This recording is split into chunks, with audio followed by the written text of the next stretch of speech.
All right, Coach Jarrett's here. We're going to get started. George Bashir, you are up first. Hey, Coach, congratulations on a great season and making the field for the NCAA tournament. Thank you. You did a great interview on ESPN and had a lot of my questions were in that, but I'm going to ask it here. Your approach to this entire baseball season has been great. The one game at a time approach, not letting the season get ahead of you. What is the one moment in the season that there was this you saw the turnaround and knew that the team was buying into your philosophy?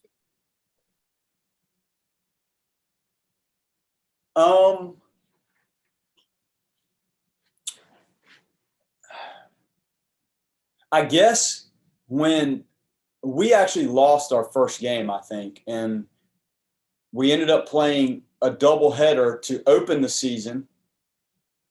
We hadn't been outside in months, and we're at Wake Forest, and Cusick's throwing 100 miles an hour, and we're winning the game, and we lost with our relievers like Coleup and Mercer didn't throw like we were hoping they would.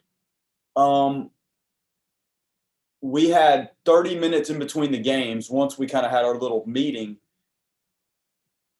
just explaining to those guys how important they were to us. That stood out to me. I know that was the first game we played, but you just talked to Tanner, his growth as a pitcher into one of the most electric guys in the country. I look back at that day. We won the second game and won the third game convincingly.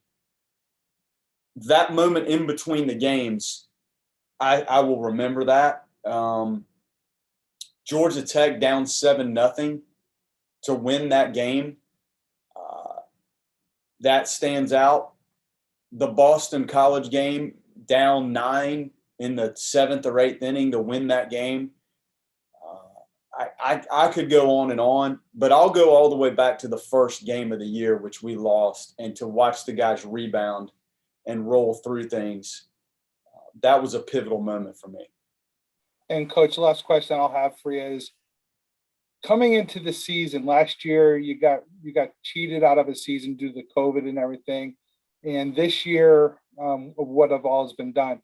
This team was in some dire straits with their previous records of playing. How does it feel to come in and have such a huge impact on a squad of guys and to get them to go in a 360 direction with their personalities and their drive to win? I mean, it's why you coach. It's why I took the job at Notre Dame. You recognize the global brand and the reach and the quality of the institution. And you know that you have players here that buy into the university. And when you get in and start coaching these guys, they're tough kids, they're intelligent. And when you have something you want them to work on, they work very hard. So as I got into this, I felt like our job was let's make sure our system, and it's the same thing I did at Greensboro. It's try to make them understand why we're doing what we're doing. And, these guys have taken to it, and we have talented players, and we had some recruiting that helped us, Coleup and Bertrand and Sheridan. And there's some others that impacted what we were doing, but it's really why you coach is you want to see the players individually grow as much as you can and maybe even outperform their own capabilities and expectations. And when you can do that with what we have 43 people, when you put the 9 out there to start the game, you're going to see a better 9 if you can treat them all individually and just put them in position to have a quality system in place to try to learn and perform under. So it's why you coach, and it has been remarkable. I probably haven't stepped back to look at where we were and where we are at. It's been a whirlwind for me, and there's a lot of layers of what we're trying to do here.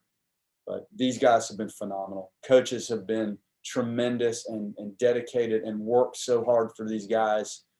It's come together, and you guys have seen it. And we've got plenty more in store, and we have to keep executing and playing well. Thank you, Coach, and congratulations once again. Thank you, George.